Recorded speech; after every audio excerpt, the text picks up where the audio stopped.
मैं मेरी सच्चियां जोतां वाली माता तेरी सदा सबनों खुले खुले दर्शन देने वाली माता तेरी सदाई कर कर कंचक रूप पूजन जान वाली माता तेरी सदा।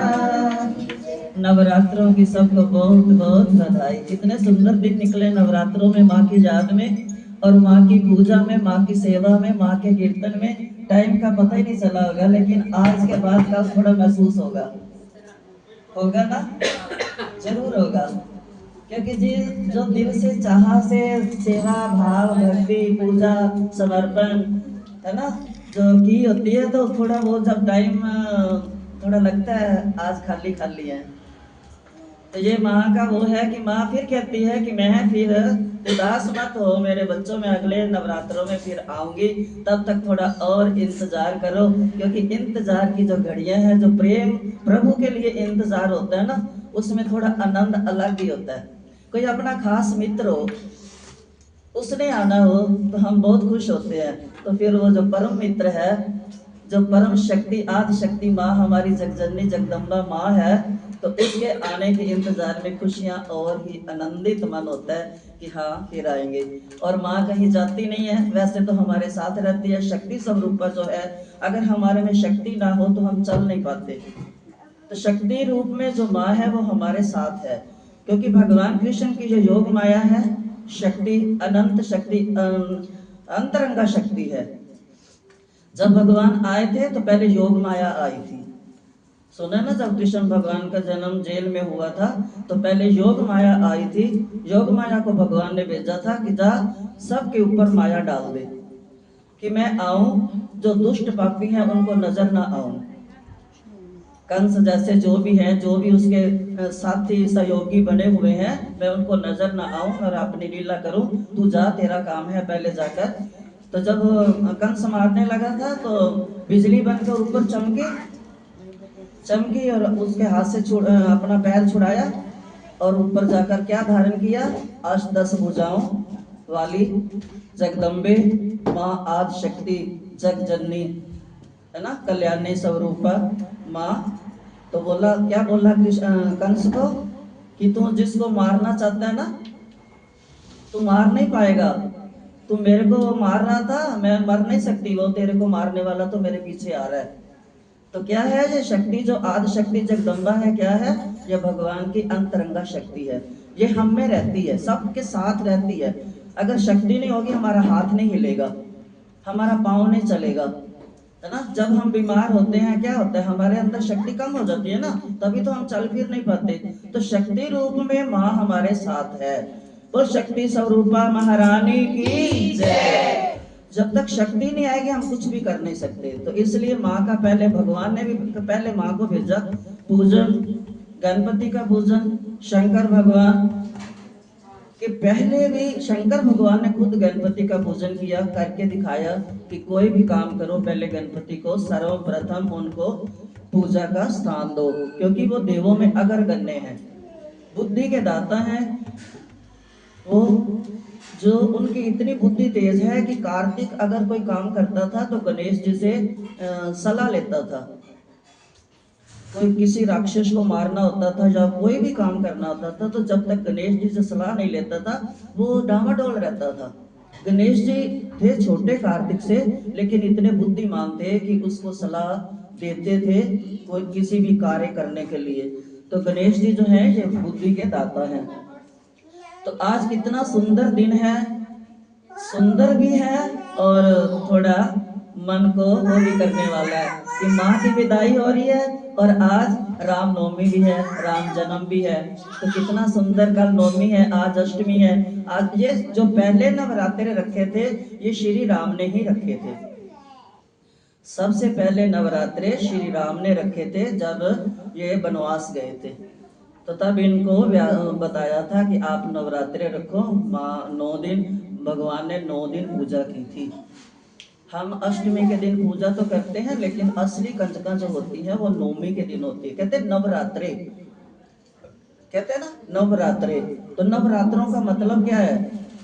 9 दिन 9 रात। अब 9 रात में क्यों जागरण होते हैं कि नवरात्रि, ये जो 9 रात्रि है ये माँ के समर्पण है। ये श्री राम ने आदि शक्ति, खुद आदि शक्ति उनकी अर्धांगिनी, फिर भी उन्होंने आदि शक्ति की पूजा की। तो इनकी लीला कोई समझ नहीं पाता कि माँ पार्वती बनकर शंकर जी संग भी आई, सीता बनकर राम के संग, राधा बनकर रुक्मिणी बनकर कृष्ण के संग, तो द्रौपदी बनकर पांडवों के संग।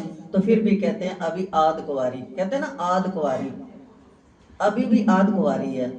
क्योंकि जब राम जी वनवास गए थे तब ये सीता माँ कौन थी? ये जब आते हैं विष्णु राम बनकर, तो जो लक्ष्मी रुक्मिणी ये आए कि मैं भी, तो लेकिन उस समय जो लीला होती है भगवान की, नर बनकर जो लीला कर रहे थे उनकी मर्यादा थी कि एक ही पत्नी। तब ये तपस्या कर रही थी कि मैं जाकर अपने राम को पाऊंगी। बहुत तपस्या करी। जब राम जी आए तो लक्ष्मण को बोलते हैं कि अब इधर से मत चलो। बोलते क्यों? अब उनको पता था राम जी को कि उस रास्ते में माँ पूजा कर रही है और वो मेरे को वर पाने के लिए कहेगी। तो लक्ष्मण को पता नहीं था, लेकिन फिर भी उन्होंने बोला ठीक है भैया, क्या क्या मानते थे। उधर से गए तो माँ जप कर रही है और श्री राम को बोली, माला लेकर खड़ी है कि मैं जब राम जी आएंगे उनके गले में डाल दूंगी। तो राम जी ने बोला नहीं, मैं इस जन्म में एक व्रत ले चुका हूँ। क्योंकि राम राम राम किस लिए राम बने? कि वो मर्यादा पुरुषोत्तम थे, इतनी मर्यादा में बंधे हुए थे कि उनको राम राम, जिनका नाम लेने से ऋषि मुनि जिनमें रमन करते हैं वो राम, वो है राम। जिनका नाम लेने से ऋषि मुनियों की समाधि लग जाती है वो है राम। वो राम जिस रा और माँ और बीच में डंडा तीन है ना, तीनों क्या है? ब्रह्मा विष्णु महेश की शक्ति है राम। इसीलिए तो कहते हैं ना, पहले जो भी मिलता था जय राम जी की, राम राम जी, पहले चाहे भले अनपढ़ लोग थे लेकिन फिर भी जब मिलते थे तो क्या बोलते थे? जय राम जी की, राम राम जी। तो राम में इतनी शक्ति समाई हुई है, तीनों देवों की शक्ति जो राम में समाई हुई है। तो राम का नाम इतना मनमोहक, पावक, पवित्र, आकर्षित है कि जिसमें शंकर भोले की समाधि लग जाती थी। शंकर भगवान माँ पार्वती को कहते थे कि जब मैं रा बोलता हूँ तो मेरे आंख बंद होनी शुरू हो जाती है, और जब मैं माँ बोलता हूँ तो मेरे को पता ही नहीं चलता मैं किस लोक में पहुंच गया हूँ। ये है राम की नाम की महिमा, ये है राम मर्यादा पुरुषोत्तम, जिन्होंने इतनी मर्यादा रखी है कि अगर कोई रामायण पढ़ ले तो वो मर्यादा से भंग नहीं हो सकेगा। उसके अंदर मर्यादा अपने आप आएगी, मर्यादित जीवन आएगा। ये राम का जीवन जो है रामचरित्र, तो वो राम बोले कि मैं तो मर्यादित हूँ, मैंने प्रण लिया है कि मैं एक ही पत्नी धारण करूंगा। तब बोले फिर मेरा क्या होगा? जो मैंने इतने हजार सालों से तपस्या की है तो मेरा क्या होगा? बोलते अब ठीक है, ये भी उनका है कि जो शरण में आए तो उनको शरण देनी पड़ती है। बोलते अब क्या करूं? लक्ष्मण की तरफ इशारा किया। लक्ष्मण ने बोला अब देखो मैं क्या करूं, ये तो बहुत मुश्किल काम है कि एक तपस्या आपके लिए जिसने की और माला लेके खड़ी है डालने के लिए, और आप बोल रहे हो कि नहीं मैं मर्यादित हूँ, तो कैसे होगा? बोले ठीक है ऐसे करते हैं, मैं थोड़ा घूम के आता हूँ, जो काम करने आया वो करके आता हूँ, मैं आऊंगा, अगर तूने पहचान लिया मेरे को तो ये वरमाला मेरे गले में डलेगी। बोलती ठीक है। अब राम जी चले गए। अब उसने क्या किया, अपने घर में इतना भंडारा शुरू कर दिया भी जो कोई आएगा इधर से आए भंडारा खाकर जाए, और जो कोई भंडारा खाएगा मैं देखती रहूंगी, जब राम जी आएंगे मैं फटाफट उनके गले में माला डाल दूंगी और मेरी तपस्या पूर्ण होगी और मेरे को राम पति मिलेंगे। अब जब आए राम जी तो देखा कि अब समस्या बड़ी, संकट बहुत विकट है। तो राम जी ने रूप बदला थोड़ी देर के लिए, जैसे लाइन बहुत लंबी लगी हुई थी, आगे राम पीछे लक्ष्मण थे। जैसे ही निकले तो उसको पता नहीं चला। राम जी फटाफट एकदम, जैसे लाइन में तो कितना था जल्दी जल्दी निकलते हैं ना, एकदम दर्शन किए और फिर आगे हो गए। तो ऐसे राम जी जल्दी जल्दी एक साइड में, उसको पता नहीं चला। ये भी राम जी की माया थी। देखो कितने मर्यादित थे, उन्होंने अपनी मर्यादा रखने के लिए कितना वो। तो पीछे पीछे लक्ष्मण जैसे हुए तो बोली हो मैं तो पहचान नहीं पाई। बोलते मेरा तो कोई कसूर नहीं है, मेरा तो कोई कसूर नहीं है, मैंने अपना वादा निभा दिया। देखो दोनों चीजें रख ली राम जी ने, अपनी मर्यादा भी रखी और उनका वचन भी पूरा किया। ये है राम, ये है राम।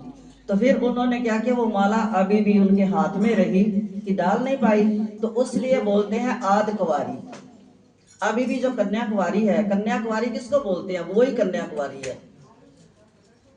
अभी तक उसके हाथ में माला है कन्याकुमारी, वहीं से सूरज छिपता है, वहीं से चरणों में से निकलता है। हमारे को लगता है ना पूरब से निकलता है पश्चिम में, नहीं, माँ के चरणों में ही छुपता है और माँ के चरणों से, माँ की ज्योति से प्रकाश लेके निकलता है ना। तेरी ज्योति से लेकर प्रकाश सूर्य निकला माँ, उसकी ज्योति से ही प्रकाश लेकर निकलता है। और वो ही जब उन्होंने पार्वती बनकर, जब उन्होंने शंकर को पाने के लिए तप किया, बहुत साल तप किया, बहुत हजारों साल तप किया।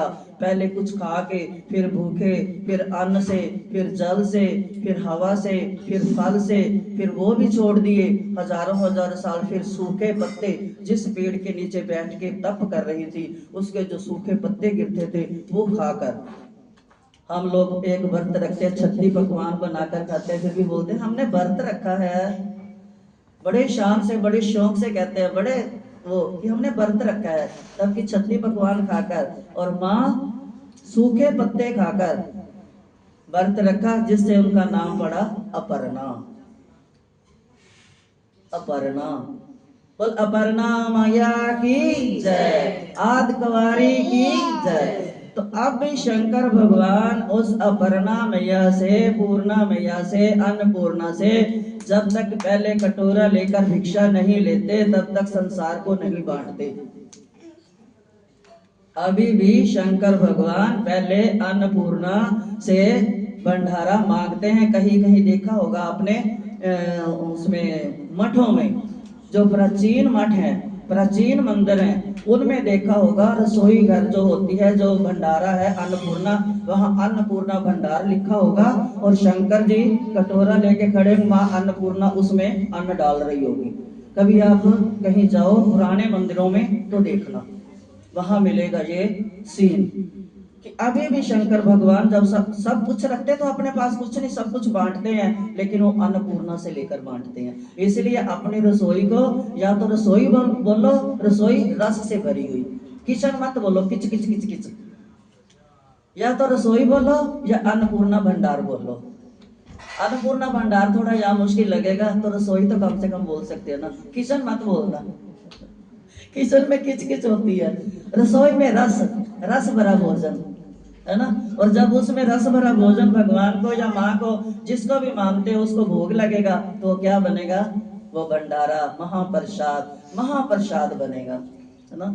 तो वो जब हमारे अंदर जाएगा, बच्चों के अंदर जाएगा, हमारे अंदर जाएगा, तो वो क्या होगा, हमारे अंदर की जो ये चित्त पर कुरतियों की मैल काई जमी हुई है, वो हमारा चित्त पवित्र होगा, हमारा मन शुद्ध होगा, हमारे विचार शुद्ध होंगे, हमारी बुद्धि शुद्ध होगी, हमारी सोच शुद्ध होगी। जब हमारी बुद्धि और सोच शुद्ध होगी तो हमारे बच्चों का जो ये जीवन भविष्य है ये भी शुद्ध होगा। फिर हमारे को कुछ करना नहीं पड़ेगा, क्योंकि वो जब रस प्रसाद महाप्रसाद अंदर जाएगा तो बच्चों के अंदर अपने आप ही भगवान के संस्कार डलते जाएंगे। अब ये छोटी सी बच्ची अब इधर कन्या अपने आप आके ऐसे हाथ जोड़कर कर रही थी, तो फिर उनको सिखाना नहीं पड़ता ना, जो अभी अभी से कर रही है तो बड़े होके भी करेगी ना। फिर जब शादी होगी अपने बच्चों को भी सिखाएगी। अगर पति भगवान की कृपा से अगर वो कुछ नास्तिक होगा तो उसको भी आस्तिक बना लेगी, है ना। इसीलिए कहते हैं ना, बेटी तीन तीन कुल को पवित्र करती है, बेटी तीन कुल पवित्र करती है। बेटी को क्या कहा है, ये चावल ही क्यों पूजा में चढ़ाए जाते हैं, इस धान के साथ बेटी की वो क्या बोलते हैं, बरोबरी की है। जो धान होती है ये दो जगह होती है, पहले उसको बोया जाता है, फिर उसको उखाड़ के दूसरी जगह लगाया जाता है। जब तक दूसरी जगह ना लगाओ चावल नहीं होगा। तो उसको संज्ञा दी है बेटी की। बेटी कहाँ जन्मती है, पाल पोस के फिर उसको दूसरी जगह भेजना पड़ता है। ये रीति है और इस रीति को कोई भी हटा नहीं सकता। ये खुद रीति शंकर भगवान ने शादी करके, भगवान विष्णु ने शादी करके दिखाया है कि ये शादी जो, अब शादी के बिना भी तो सब कुछ हो सकता है। अब भगवान गीता में कहते हैं ना कि हे अर्जुन, क्या कहता है श्री कृष्ण को कि केशव, अगर ये युद्ध में सारे मरेंगे तो स्त्रियां अवांछित संतान पैदा करेंगी। पढ़ते हो ना आप तो गीता, बहुत पढ़ते हो जहाँ, है ना, संस्कार नहीं होगा। तो ये ही शादी क्यों बनाई भगवान ने। इतना पैसा खर्च करता है आदमी, माँ बाप कितना पैसा खर्च करते हैं बेटी के लिए, खुद अपने हाथ से शादी करते हैं, वो पवित्र गिनी जाती है। कि भगवान ने सोचा कि अगर ऐसे अपने आप ही मन मौजी शादियां होती रहेंगी तो जो बच्चे पैदा करेंगे तो एक से एक को छोड़ा दूसरी का पकड़ा, वो बच्चों का क्या कसूर होगा, बच्चे तो बेचारे सड़कों पे घूमेंगे। शादी का बंधन इसलिए बांधा कि जो अपने बच्चे पैदा करेगा उनकी ताउम्र तक रक्षा करेगा, पालेगा। तो बंधन में बांधा भगवान ने। बाकी बच्चे तो बिना शादी के भी जो अपने आप शादी कर लेंगे सब कुछ होगा, रसोइयां भी होंगी, मकान भी बनेगा, रोटी बनेगी, बच्चे, सब कुछ होगा ना। लेकिन भगवान ने क्यों ये मर्यादा चलाई और बेटी को संज्ञा दी चावलों की। चावल ही क्यों पवित्र गिनेंगे। और अब जो ये जौ बोते हैं, कोई बोते हैं ना कई कई नवरात्रों में, अब इधर तो हो नहीं सकता ना, बेचारे सब छोड़ छाड़ बैठे हैं। नहीं तो वैसे अपने इंडिया में जब थे आपके मम्मी दादी देखते होंगे जौ बोते हैं, है ना। अपने घर में पीछे आप याद करो, नानी दादी कोई ना कोई जौ बोते होंगे, नवरात्रों में पूजा करते हैं। जौ ही क्यों बोते हैं, क्योंकि पहला जब अन्न पैदा हुआ था वो जौ का था। तो अब भी भगवान माँ को अर्पण करते हैं कि माँ, ये जो तुमने हमारे को अन्न दिया था, जब हम पहली बार इस मात लोक पे आए थे, जो अन्न दिया था उसी को आपको समर्पण करते हैं। ये जो है पहला अन्न है, इसीलिए जो शुरू से लेकर अंत तक जो ही मनुष्य के काम आता है। जब जन्म होता है, अब पता नहीं आप में क्या रिवाज है, जब बच्चा पैदा होता है तो जब सूतक निकलता है उस दिन गंगा जल, जौ, गोमूत्र सब कुछ डाल के पिलाते थे ना, तब सूतक निकल पवित्र होते थे माँ बेटा। फिर सारे घर वाले छिड़कते थे, पीते थे। तो जौ उस टाइम शुरू हुआ, मरने तक, पिंड तक जौ। तो जो है ये पहला अन्न भगवान ने, माँ शक्ति ने, अन्नपूर्णा ने अन्न ये जौ के रूप में हमारे को दिया था। इसीलिए जौ बोए जाते हैं कि भगवान को याद दिलाने के लिए कि हमारे को याद है कि आपने ये अन्न हमारे लिए पैदा किया था। इसीलिए जौ भी पूजे जाते हैं। और जोत क्यों जलाई जाती है, ये हर कीर्तन में, कीर्तन किसी का भी हो, भोले बाबा का हो, कृष्ण का हो, राम का हो, माँ का हो, ज्योति हर में जलती है। ज्योति के बिना कीर्तन शुरू नहीं होता ना। जागरण में जलती है, जागरण तो चलो माँ का ही होता है कि, लेकिन किसी और की ज्योति जरूर जलती है। कि ये जो ज्वाला माँ है, इसके बिना, ज्योति के बिना, ये ज्योति जो है, ज्वाला माँ ने क्या, हमारे अंदर का जो अंधेरा मिटाने के लिए, हमारी रूह को प्रकाशित करने के लिए ये ज्योति चलाई जाती है, ताकि ज्योति रूप में माँ आती है। कीर्तन चाहे कोई भी हो, कहीं भी हो, ज्योति रूप में माँ अवश्य प्रकट होती है। कहीं भी कीर्तन हो, माँ और हनुमान ये जरूर आएंगे। कीर्तन किसी चीज का भी हो, हनुमान जी कोई पता नहीं किस में छिप कर बैठ जाते हैं, सुनते हैं कीर्तन जहाँ, और ज्योति जरूर आती है, जलती है, और माँ शक्ति जरूर लहराती है बीच में। कभी कभी आप देखो कहीं कीर्तन में बहुत आनंद बरस रहा हो, ज्योति जल रही हो, ज्योति लहराए तो समझो माँ आई है। शक्ति स्वरूपा अपना दर्शन देती है। हर चीज का कुछ ना कुछ महत्व है। भगवान के जो अर्पण की हुई है, जो देवी देवता ने बनाई है, जो शास्त्रों ने बनाई है, उसका कुछ ना कुछ महत्व होता है।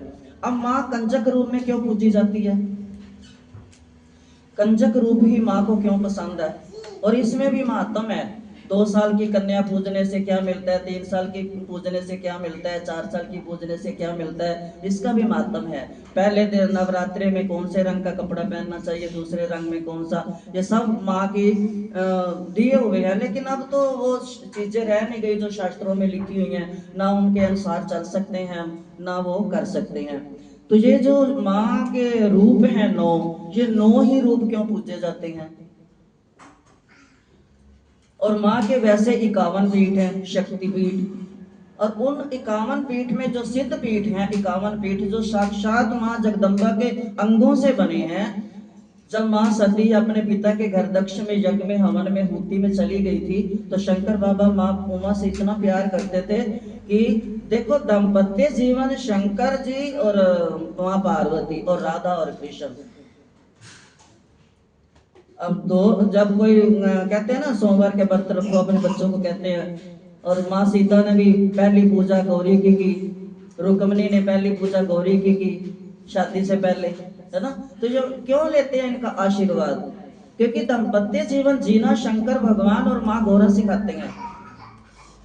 इनके परिवार में देखो सब 4 है ना, गणपति का खाना अलग, माँ का खाना अलग, शंकर जी का खाना अलग, कार्तिक का खाना अलग, फिर भी कभी क्लेश नहीं है, फिर भी कभी क्लेश नहीं है। आज भी वो थोड़ी थोड़ी सीन होते हैं। अगर 4 बच्चे हैं, एक कुछ खाएगा दूसरा कुछ खाएगा, वो सीन अभी भी चलता है। लेकिन माँ कभी घबराती नहीं है। माँ गौरा ने शक्ति भरी, माँ गौरा हर माँ में उसने शक्ति भरी है कि बच्चा कुछ भी मांगे। और कोई अगर कोई कह भी देता है, बाप कह भी दे ना, छोड़ परा तू क्यों सिर पे चढ़ा रही है, लेकिन माँ चाहे चुपके से बना के दे, जो बच्चा मांगे बना के देती है ना। चाहे 4 बच्चे हों, अलग अलग चीज मांगे के जरूर बनाएगी। 2 है, अगर एक ने हलवा पूरी मांगी उसको, अगर एक ने कुछ और मांगा तो वो बना के देगी, कभी थकती नहीं है। ये किसकी शक्ति है? माँ गौरा की। क्योंकि वो परिवार चलाना उन्होंने सिखाया है, मर्यादित रहना रामायण सिखाती है, और ये प्रेम करना राधा और कृष्ण सिखाते हैं कि कैसे अपने जीवन में प्रेम लाना चाहिए, पति पत्नी में कैसे प्रेम, ये राधा कृष्ण सिखाते। कहते हैं ना अपने कमरे में बेशक राधा कृष्ण की मूर्ति लगा लो तो कोई वो, क्योंकि वो प्रेम की मूर्ति है। और शंकर भगवान भी पूरा परिवार उनका जो है ये सिखाता है कि भले ही अलग अलग सबके विचार हों, भले ही अलग अलग सबका, माँ का शेर है, भोले बाबा का नंदी, और कार्तिक का मोर, गणेश जी का चूहा, और आपस में चारों का सिर से पैर तोड़ तक बैर है, लेकिन फिर भी इकट्ठे रहते हैं। तो ये सिखाते हैं जो भी हमारे, अगर आप जिस मंदिर में भी जाते हो, जिस छवि के दर्शन करते हो, उस छवि के दर्शन करके उनके अंगों से, उनके आभूषणों से, उनके स्वरूप से कुछ कुछ ढूंढा करो कि ये ही क्यों भगवान ने चुना, क्यों चुना ये, इनको क्यों यही अच्छा लगा। उनको खोजा करो, उनमें उन बातों को ढूंढा करो कि भगवान को पीला पतंबर ही क्यों अच्छा लगा, भगवान शंकर को शेर की बगब्बर खाली क्यों अच्छी लगी, माँ को लाल चुनरी क्यों अच्छी लगी, भद्रकाली को काली क्यों अच्छी लगी, है ना। तो इनमें थोड़ा उसमें जाया करो, खोजा करो, देखा करो भगवान को, थोड़ी देर उसके सामने निहारा करो भगवान को कि वो जो उनका स्वरूप है हमारी आंखों में बसे। हम जब घर जाएं खाली ना जाएं, कुछ लेके जाएं। हम फटाफट बस ऐसे करते हैं, चढ़ाया जो कुछ चढ़ाया और चले गए। नहीं, जो वो हमारे चढ़ाने से कुछ नहीं होता। वो देखते इतनी देर से तो आया है, घर के काम छोड़े, चल के आया, गाड़ी का पेट्रोल खर्च किया, घर के कईयों को नाराज किया, लेकिन आके तो ऐसे। अब कोई आए हमारे को मिलने, या हम किसी के मिलने गए हैं, अगर वो हमारे पास ना बैठे, हम उससे 2 चार बात दिल की ना करें, दिल खुश होता है? नहीं होता ना। तो फिर जिसको मिलने गए हो उससे थोड़ा दिल की बातें किया करो, थोड़ा उसकी सुना करो, भले उसकी समझ ना आए, समझ नहीं आएगी, लेकिन कभी आप नोट करना, वो बिन बोले सब कुछ कह जाता है, वो बिन देखे सब कुछ देख लेता है, वो बिन सुने सब कुछ सुन लेता है। तो थोड़ा उसको निहारा करो, अपनी आंखों में उतारा करो उसकी छवि को, और उसके जो अंगों को, जो शास्त्र क्यों क्यों क्या क्या उसमें हाथों में है, वो बंसरी का क्या है, ये शंख का क्या है, ये त्रिशूल का क्या है, शंकर जी के हाथों में क्यों है, इनका थोड़ा विचार किया करो। तो भगवान से थोड़ा अकेले में बातें करा करो, देखना वो आनंद कुछ और ही होगा। आप 100 सहेलियों से जो बातें करोगे, एक बात अगर अपने इष्ट से अकेले में आनंद में आंसू बहाकर प्रेम से दिल से याद कर कर करोगे, वो 100 सहेलियों का आनंद एक तरफ और एक बात अपने इष्ट से की हुई वो आनंद एक तरफ। उस आनंद में आप कभी अकेले हंसोगे, कभी रोओगे, दूसरा सोचेगा ये पागल हो गया क्या। इतना उसमें आनंद आएगा कि इतना आनंद आएगा, उस आनंद में आप पागल घूमोगे सारा दिन। फिर वो लगेगा कि वो आनंद अकेले गुनगुनाओगे, अकेले मुस्कुराओगे, बार बार फिर उसी छवि को निहारने जो अपने घर में मंदिर बना जिससे आपने सुबह बात की है, बार बार आप जाओगे निहारने। और कभी कभी आप ऐसे लगेगा कि वो मेरे से बात कर रहा है, मेरे से बात कर रही है, जो भी छवि बिठाई हुई है। और कभी कभी आपको रात में लगेगा कि मेरे को कुछ मांग रहा है खाने के लिए। अगर आपका प्रेम सच्चा है तो रात को भी बोलेगा, दिन में 3 बार आप खाते हो, मेरे को एक बार भोग लगा के छोड़ दियो, भूख लगी अला कुछ, है ना।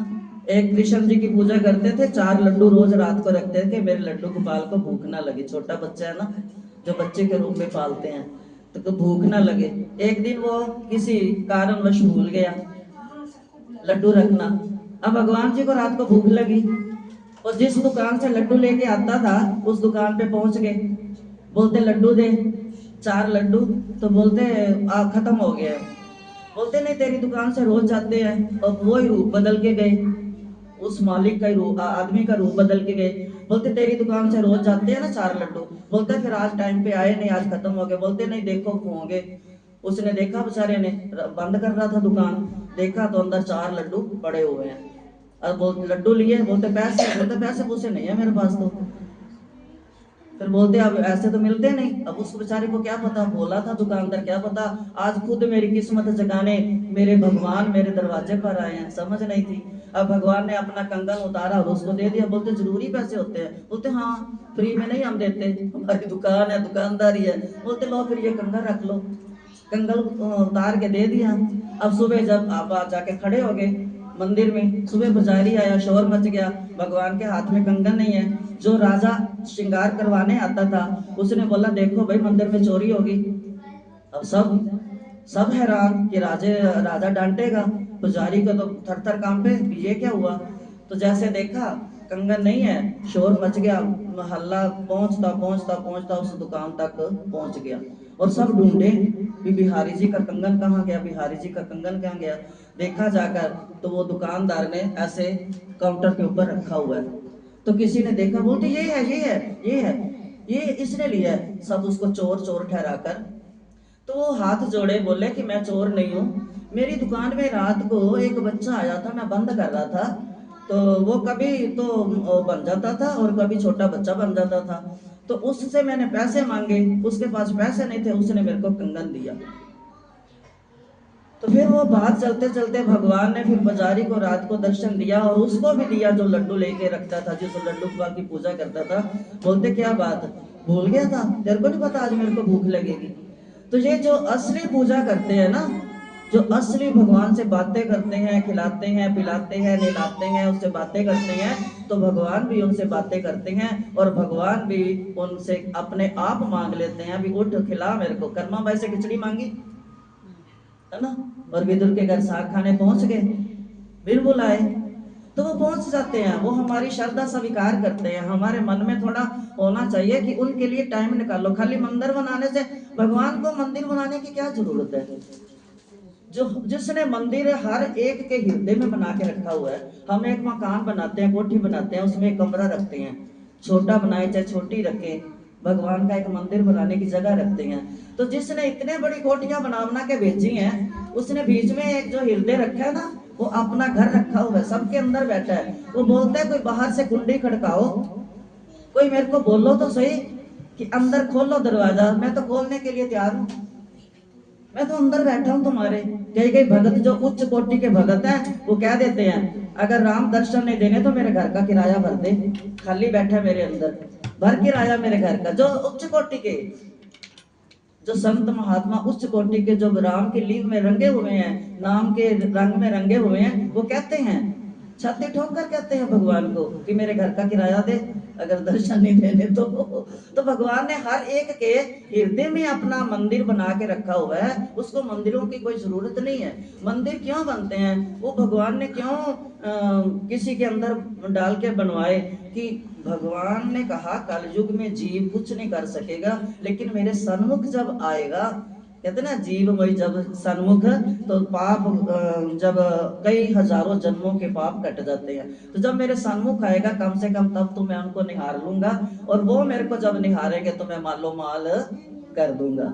मालो माल धन से नहीं, वो अपने नाम के धन से मालो माल करेगा। जो धन ना चोर चुरा सके, ना कोई बांट सके, ना कोई छीन सके, वो ऐसा अनमोल धन देते हैं भगवान। फिर वो आनंद अंदर से ही कुछ ऐसा लगता है कि जैसे हमने क्या खजाना, त्रिलोक का खजाना पा लिया। जिस दिन आप कीर्तन में आनंद हो जा, अपनी पूजा में घर में थोड़ा आपको अच्छा टाइम मिले, आप अच्छे से पूजा करो, तो उस दिन आपका दिन दूसरे दिनों से अच्छा बीतेगा। कभी नोट करा करो और लिखा करो अपनी डायरी में कि आज का दिन मेरा कैसा बीता, आज के दिन भगवान से मैंने कौन सी बात की और भगवान ने मेरी कौन सी बात सुनी। हर रोज अपने दिन की दिनचर्या में कुछ ना कुछ लिखा करो।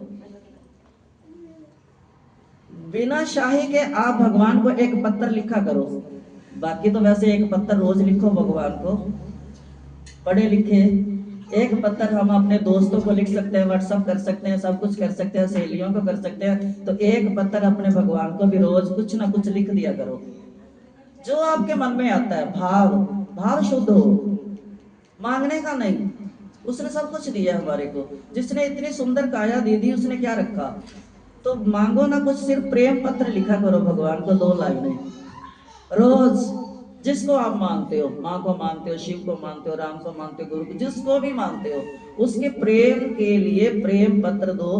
क्योंकि रुक्मिणी ने प्रेम पत्र ही तो लिखा था भगवान को। बिक गए, उठ पड़े, दौड़ पड़े रथ लेकर, कुछ नहीं है साथ में लिया। दाऊद तो पीछे गया था कि कहीं वहां युद्ध ना हो जाए, कन्हैया है अटपटे से काम करता है, कभी युद्ध हो जाए, पीछे पीछे गए थे। तो पत्र जो है, ये पत्र प्रेम पत्र जो है, ये भाव पत्र जो है, ये प्रभु को बहुत पसंद है। प्रेम पत्र जरूर लिखा करो भगवान को, 2 लाइनें चाहे लिखा करो रोज अपनी डायरी में। भगवान सुन लेना, क्योंकि आप तो मैंने सुना हुआ है कि आप बिन कानों के सुनते हो। मैंने सुना हुआ है आपने लाखों भक्तों को तारा है। मैंने सुना है आपने लाखों की बिगड़ी बनाई है। मैंने सुना है लाखों को आग से बचाया है, पानी से बचाया है। हम भी तो उसी में है, हमारी लाइन भी उसी में लगा लेना, हमारा नाम भी उसमें लिख लेना। थोड़ा सी कृपा करना, ये जरूर मांगा करो। तो भगवान इतने दयालु हैं, जब हम शरणागत होकर प्रेम से भाव से उनको एक शब्द बोलेंगे, तो उस शब्द में 3 शब्द है ना, उन 3 शब्दों की वो 3 कविताएं बना लेंगे। फिर वो सब अपने भक्तों को दिखाएंगे, देखो ये आज मेरे भक्त ने नया प्रेम पत्र लिखा है। फिर भगवान खुश होता है, सबको दिखाता है, देखो तेरे से अच्छा लिखा है, ये देखो तेरे से अच्छा लिखा है। तो इसलिए प्रेम पत्र भाव पत्र जरूर, निमंत्रण पत्र लिखा करो। भगवान आओ ना, कितने दिन हो गए हैं, मेरी आंखों के आगे आप छवि नहीं आ रही, आओ ना। निमंत्रण पत्र लिख दिया करो, कभी भाव पत्र लिख दिया करो, कभी भोजन के लिए बुला लिया करो। भगवान आ जाओ ना, आज मेरा दिल कर रहा है मैं आपको 56 भोग बनाकर खिलाऊं। 56 नहीं तो कम से कम हलवा, खीर, माखन मिश्री खिला दूं।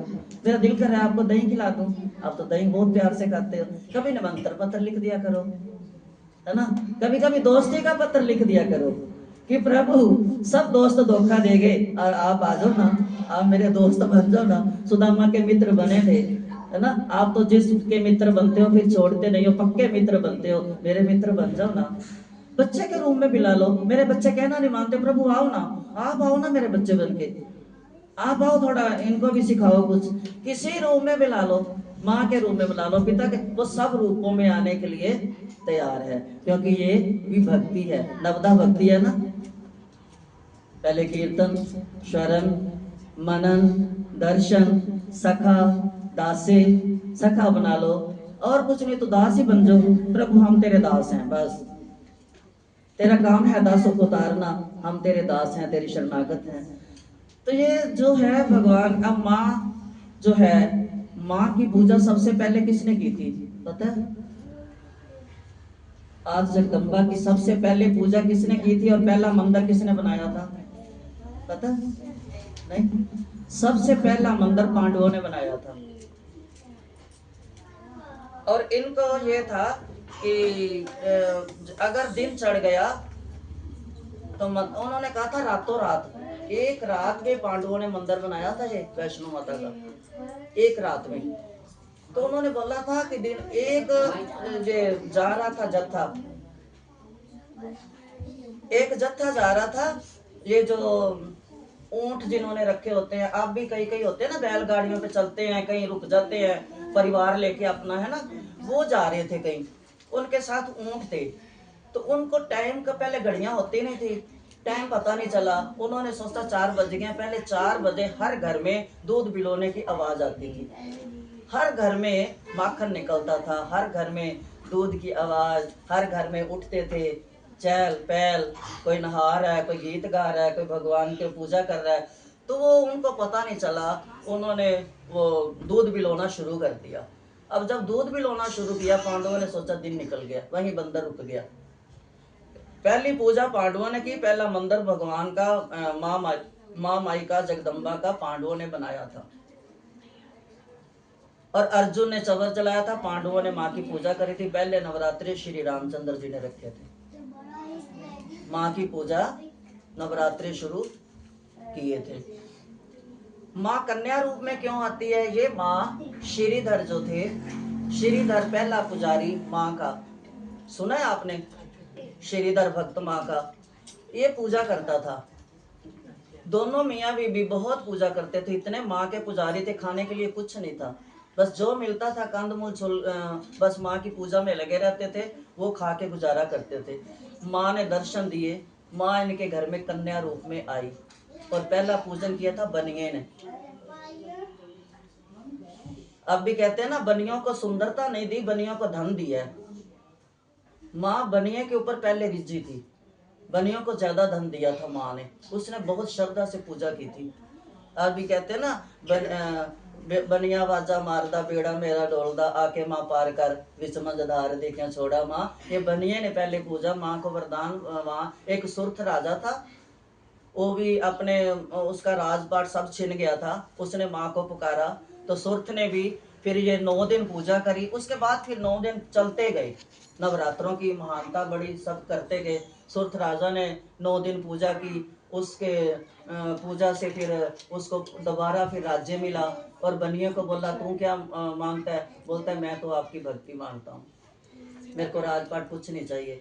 माँ ने बोला तथास्तु, तेरे को वो ही मिलेगा जो तेरा राजा राज्य छीन गया था। राजा को बोला सुरथ को कि तेरे को वो मिलेगा, और बनिए को बोला कि मैं। तो ये जो अभी भी कहते हैं, ये कन्या पूजन में बनिए की, जमादार की, पंडित की, हर जाति की कन्या पूजने से माँ सभी रूपों में पूजी जाती है। अब यहाँ तो मिलती नहीं है ना, तो 3 अगर ज्यादा नहीं मिलते 3 जरूर पूजो, क्योंकि 3 पिंडियां वैष्णो में, 3 दरबार, 3 पिंडियों का दरबार है। 3 पिंडियां क्या हैं? 3 पिंडियां माँ काली, माँ सरस्वती और माँ लक्ष्मी, तीनों का रूप एक होकर माँ दुर्गा बनी है। माँ सरस्वती, माँ लक्ष्मी, जय माँ काली, तीनों मिलकर एक हुई तो बन गई शेरा वाली। तीनों की शक्ति है माँ दुर्गा में। वैसे तो सभी देवताओं की शक्ति है। जैसे अर्जुन के विराट, कृष्ण के विराट रूप को पूजने से सभी देवी देवता पूजे जाते हैं, ऐसे ही माँ के स्वरूप को पूजने से, जैसे गाय को पूजने से 33 करोड़ देवी देवता पूजे जाते हैं, ऐसे माँ के हाथ में क्या है? भगवान के दिए हुए त्रिशूल, सब भगवान ने, जंगल ने शेर दिया, ब्रह्मा जी ने कमंडल दिया, विष्णु ने चक्र दिया, शंकर जी ने त्रिशूल दिया, ऐसे सब देवी देवताओं ने अपने शास्त्र दिए माँ को। माँ जब पैदा हुई, कहाँ से पैदा हुई? ब्रह्मा जी के कान से राक्षस पैदा हुए, उनको मार ले लिए विष्णु जी ने अपनी शक्ति जगदम्बा के रूप में छोड़ी उन राक्षसों को मारने के लिए। तो फिर जब माँ कन्या के रूप में आई तो माँ बोले भी अब युद्ध करो, तो सब देवी देवताओं ने अपने अपने अस्त्र शस्त्र माँ के हाथों में दिए।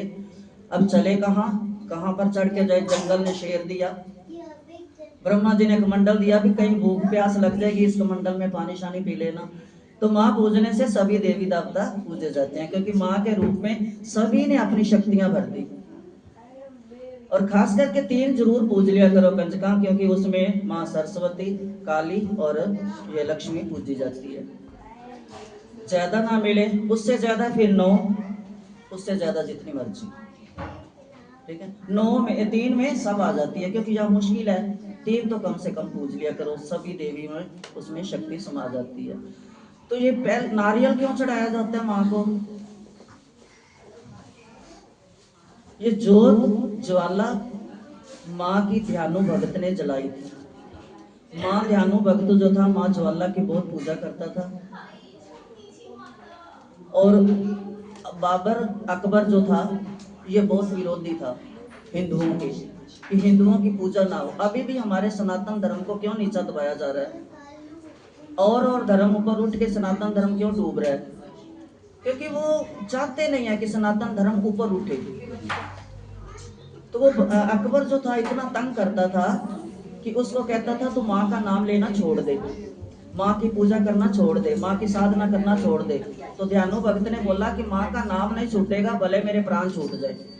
तो अकबर ने क्या किया कि उसके जब जाता था ना वो अपनी टोली लेके, संगत लेके जयकारे लगाता जाता था, जोर से बोलो जय माता की। तो अकबर की को जाके कोई बताता था तो अकबर भी भेजता था अपने उनको कि रास्ता बंद कर दो, और फिर भी नहीं रुकता था। तो एक बार उसको जेल में डाल दिया, इसको अंदर बंद कर दो।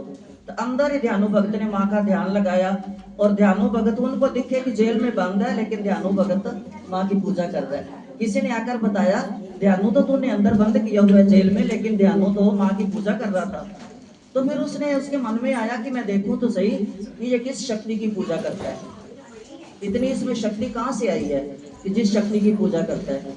तो जब देखा जाकर माँ ज्वाला को, किसी ने बताया कि माँ ज्वाला की शक्ति की जो जगती ज्वाला की ये पूजा करता है, तो बोलता है देखता हूँ। जब देखा जाके माँ की जोत लट लट जग रही है, कोई दिया नहीं, कोई बाती नहीं, कोई घी नहीं, कोई तेल नहीं, कुछ नहीं, खाली जोत जल रही है। अभी भी ज्वाला माँ की जोत हजारों सालों से अभी भी चल रही है, कोई दिया नहीं, कोई बाती नहीं। तो जब अकबर ने देखा कि ये, उसने क्या किया, उधर नहर है साथ में, उस नहर का किनारा तोड़ दिया कि ये जो जल है ये जाएगा ज्योति के ऊपर, और ज्योति बुझ जाएगी और सनातन धर्म खत्म। ना रहेगा बांस, ना बजेगी बांसुरी, ना ज्योति रहेगी, ना ध्यानु भगत जाएगा, ना पूजा करेगा। तो उन्होंने ज्योति के ऊपर जैसे नहर का पानी छोड़ा, और पानी के अंदर से एक जोत जल रही थी, हजारों लाखों ज्योति निकली, जगह जगह जगह जगह। अकबर फिर हैरान। फिर उसने क्या किया, गया 2.5 क्विंटल का लोहे का तवा बनाया, और फिर दिल्ली से ज्वाला कांगड़े तक गया, जाकर जोत के ऊपर बोलता अब तवा जो है ना मोटा लोहे का, ये जब ऊपर चढ़ाऊंगा तो जोत अपने आप बंद हो जाएगी, तो नहीं जलेगी। ये ज्योति ऐसे नहीं है, ये माँ की जो ज्योति है ये ऐसे नहीं है। इसीलिए क्यों ज्योति को आरती से उतारते हैं, फिर लेते हैं, क्यों लेते हैं? तो फिर जब उसने जाकर तवा चढ़ाया तो तवे के अंदर इतने सुराख हो गए कि लाखों करोड़ों ज्योतियां निकल आई। जब इतना माँ का रूप, बोलो ज्वाला मैया की जय, माँ शक्ति स्वरूपा की जय। जब अकबर ने देखा कि इतनी शक्ति, फिर वो माँ के चरणों में रोया, गिड़गिड़ाया, ध्यानों के चरण पकड़े कि मेरे को माफ करना, मैंने आपको इतना सताया। तो फिर उसने गया नंगे पैर दिल्ली से 2.5 क्विंटल सोने का छतड़ बनाकर लाया। वही अकबर जो माँ की पूजा करने नहीं देता था, ना करता था, विरोधी था, वो ही अकबर खुद सोने का 2.5 क्विंटल का छतड़ बनाकर नंगे पांव दिल्ली से पूरे अपनी सेना को लेकर, लश्कर पूरा साथ लेकर कांगड़े तक पैदल गया। जब गया माँ को छतर चढ़ाया, माँ ने कहा नहीं हंकारिया, तूने मेरे भक्तों को बहुत सताया, ये तेरे को अभिमान है कि मैं राजा हूँ, मैं सोने का छतर लाया हूँ। माँ ने उस सोने को लोहे का बना दिया। अभी भी जाओ कांगड़ा में ज्वाला माँ के पास, वो छतर लोहे का दिखता है। माँ ने सोने का स्वीकार नहीं किया। माँ ने कहा मैं हंकार नहीं लेती। इसलिए कहते हैं कि पूजा करते हो प्रेम से, भाव से, हंकार से नहीं और भागदौड़ से नहीं। भले 2 मिनट की करो, भले 1 मिनट की करो, भले एक ही बार नाम पुकारो, लेकिन वो यहां से निकलना चाहिए, यहां से नहीं। भले एक बार निकले वो नाम, यहां से निकले और प्रेम से निकले। होठों का तो फिर होठों पे रह गया ना, अंदर से एक बार भी निकला हुआ वो स्वीकार करती है। वो भाव देखते हैं, प्रभु मेरे भाव के भूखे, हरि तो मेरे भाव के भूखे, भाव से रीझ जाते हैं, हरि तो मेरे प्रेम के भूखे। वो तो भाव और प्रेम देखते हैं। तो माँ ने कहा, नहीं हंकारिया, तूने इतना तंग किया मेरे भक्तों को, जेलों में बंद किया, नाम जपने नहीं देता था, मारा पीटा, मैं स्वीकार नहीं करूंगी। तो ये माँ ज्वाला ना अकबर के नहर तोड़ने से, पानी डालने से बुझी, ना लोहे का छतर चढ़ाने से बुझी। ये ज्योति अखंड है, इसलिए माँ की ज्योति जलाई जाती है हर कीर्तन में, हर पूजा में। कहते ज्योति जब तक जलेगी नहीं, साक्षी नहीं होता। कीर्तन साक्षी नहीं होता, कहते भगवान साक्षी नहीं लेते। तो ये ज्योति का इतना महत्व है। तो नारियल वो ही जब उसको जेल में बंद किया ध्यानु को, तो उसने जब देखा कि राजा अकबर अब अपनी हीनता महसूस कर रहा है और उसने माँ से माफी मांगी है और रूप बदल के मेरी जगह मैं जेल में हूँ और मेरा रूप धार कर माँ ने पूजा करवा ली। सबको दिखे ध्यानु कि वहाँ माँ की पूजा कर रहा है, और इधर जो पहरेदार खड़े हैं उनको दिख रहा है कि ध्यानु अंदर बंद है। तो उसको इतना अंदर से करुणा आई, रोया कि माँ तू इतनी करुणामयी है, तू इतनी दयालु है, तू इतनी ममतामयी है, तू ममता की मूर्त है।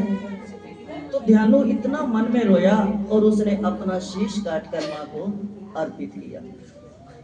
माँ ने उसको उठाया, गले से लगाया, शीश को जोड़ा, कहा ध्यानु तू तो मेरा असली भगत है, तू तो मेरा सच्चा भगत है। तूने अपना शीश काट के चढ़ा दिया, लेकिन कलयुग में भगत तो बहुत होंगे, तो इतने शीश काट काट के चढ़ाएंगे तो फिर गलत है। तो उस समय फिर भगवान ने ध्यानु को कहा कि तेरा शीश मैं जोड़ती हूँ और आज के बाद वो शीश जो है नारियल के रूप में रखती हूँ कि ये जो नारियल चढ़ाएगा वो समझ सिर की भेंट है। नारियल जो है वो सिर की भेंट उस दिन बनी, इसलिए नारियल जो है पूजा में रखा जाता है। ये माँ की भेंट है। हमारा जो नतमस्तक सिर झुकता है ना, ये नारियल के रूप में हमारा सिर रूपी जो है भगवान के चरणों में चढ़ता है। देखो नारियल के ऊपर बाल है ना, पूरे बाल हैं। अंदर देखो पूरी दोनों आंखें हैं, कभी नोट किया?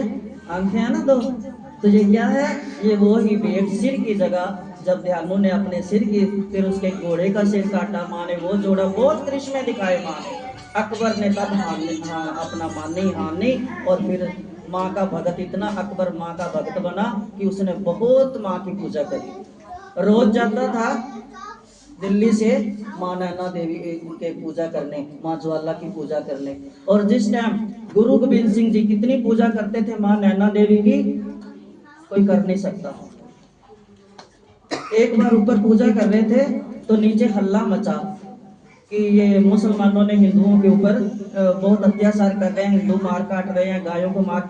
गुरु गोबिंद सिंह ने ऊपर से ही जय माँ की करके छाल मारी, और मार के छाल सबको उसी टाइम है ना, कुछ दिन पहला इस भवन से गुरु गोबिंद सिंह आए, है ना, उन्होंने इतना माँ का नाम सिमरा, इतना माँ का नाम सिमरा। उन्होंने ये नहीं देखा भी इतनी ऊंची पहाड़ी है, मैं गिर ना जाऊं, चोट ना लगे, नहीं, उन्होंने जय माँ की करके गुरु गोबिंद सिंह ने ऊपर से छाल मारी और आकर कई हिंदुओं को बचाया, गायों को बचाया। माँ की शक्तियां जिन्होंने अजमाई है, जिन्होंने उनको पूजा है, उन्होंने तो श्रीधर भी जो थे वो उनके घर में कंजक के रूप में आई, पहली कंजक के रूप श्रीधर ने पूजन किया था। अभी भी माँ वैष्णो के दरबार में उसी श्रीधर के परिवार के जो अंशज है वो ही पुजारी हैं, और कोई पुजारी नहीं, बाहर का कोई पुजारी नहीं आएगा। माँ वैष्णो ने वरदान दिया था श्रीधर को कि जन्मों जन्मों तक, युगों युगों तक तेरे वंशज पूजज होंगे, मेरी पूजा तेरे वंशज करेंगे। जैसे जगन्नाथ जी जगन्नाथ जी के भी वंशज है। कौन थे वंशज? बहील। बहील ये जो जंगल में रहते हैं। देखो काम उनका क्या था, लेकिन रोज भगवान का रात को सब कबीला इकट्ठा होता था पूरा और भगवान की पूजा करते थे। और नीलमणि नाम रखा था उन्होंने भगवान का, नीलमणि। इसलिए मैं कहती हूँ ना कि जो समुद्र देवता है इसमें मेरे नीलमणि है, इसीलिए समुद्र नीला है। चाहे वैज्ञानिक कुछ भी बोले, मेरे को लगता है कि इसमें मेरे नीलमणि है। नीलमणि बैठे हैं इसलिए मेरे समुद्र का रंग काला है, मेरे नीलमणि का रंग गुनगुन के आ रहा है ना। बोलो समुद्र देवता की जय। उन्होंने नीलमणि नाम रखा था, तो उनका भी वंशज आज तक पूजा करता है जगन्नाथ में। 4 साल बाद जब नई मूर्ति बनती है, आंख बंद करके वो लेके आते हैं, भगवान का दिल उसमें डालते हैं, भगवान का दिल ऐसे ऐसे धड़कता है। सच में अभी भी साक्षात भगवान के दर्शन जगन्नाथ में। और जगन्नाथ नाम किसने दिया था? राधा रानी ने।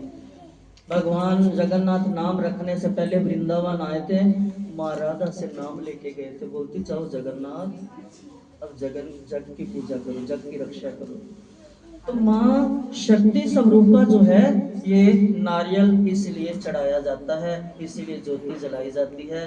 ज्योति को आदर से जब आरती करते हो, प्रेम से करो, हिले ना, घी ना गिरे, बुझे ना, है ना। और नारियल जब चढ़ाते हो तो उसको मोली बांधो, उसमें कुछ दक्षिणा बांधो, फिर सिर से लगाओ, अपने पूरे परिवार के सिर से लगाओ। क्यों? कि फिर भेंट चढ़ाओ माँ को। और जो नारियल नवरात्रों में रखते हो वो फिर जल प्रवाह करो, क्योंकि उस नारियल ने आपके घर की पूरी बुरी शक्तियों को अपने में समेट लिया है। आपके ऊपर जो आने वाली विपदाएं हैं उनको समेट लिया है, उसको जल प्रवाह करके आओ। और जब जल प्रवाह करने जाओ, सब अपने घर के मस्तक पर लगाकर फिर हाथ जोड़कर, और खाली नहीं, उसके साथ थोड़ा मीठा, थोड़ा एक सिक्का डाल के फिर जल प्रवाह करके आओ। तो जौ क्यों बोए जाते हैं? ये मैंने पहले बताया है कि पहला अन्न हमारे को परमात्मा ने जौ दिया था, इसीलिए जौ आज तक पूजे हैं, जन्म से लेकर मरण तक। इसीलिए नवरात्रों में जौ बोए जाते हैं, इसीलिए ज्योति जलती है। और कलावा, कलावा क्यों बांधते हैं? लाल मोली क्यों माँ को पसंद है? लाल कलावे में 3 तारे होती हैं, ब्रह्मा विष्णु महेश की शक्तियां हैं इसमें। ये जरूर बांधा करो, ये हमारे सनातन धर्म की निशानी है। ये कलावा 40 दिन बाद बदल लिया करो, जब मैला हो जाए 40 दिन इसके अंदर इतनी शक्ति रहती है, 40 दिन के बाद फिर बदलो। एक मौली का अपने मंदिर में रखो, 40 दिन बाद बदलो, ये हमारे सनातन धर्म की निशानी है। माथे का तिलक, हाथ का कलावा, गले की कंठी, ये हमारी निशानियां हैं, इनको बचाओ, अपने सनातन धर्म को ऊपर उठाओ। क्योंकि अब तो हमारे राम राज्य है ना, अब तो राम राजा बन गए, है ना। अब तो जगह जगह राम का राज्य है। तो राम राज्य कौन लाया? मोदी जी। तो बोलो हम मोदी का परिवार है, बोलो हम हैं मोदी का परिवार, हम हैं मोदी का परिवार, है ना। मोदी जी ने बहुत कृपा की है, बहुत अपने सनातन धर्म को ऊपर उठाया है। और जब वो नवरात्रे रखते हैं खाली पानी से, मैं तो बहुत आशीर्वाद देती हूँ, पता नहीं क्यों मेरे दिल से निकलता है उनको कि ये आगे बढ़े हैं सनातन धर्म को ऊंचा उठाने के लिए, है ना। और मेरे को लगता है योगी जी राम जी हैं और मोदी जी राम जी हैं और योगी जी लक्ष्मण है, लगता है ऐसे राम लक्ष्मण की जोड़ी है ना दोनों। तो ये थोड़ा राम नाम पर अब तो देखो कहाँ कहाँ राम, कितना अच्छा मंदिर बना है अयोध्या में राम जी का। जाओ देखो, दर्शन करो राम जी के, है ना। और गुनगुनाया करो, राम श्री राम जय जय राम राम।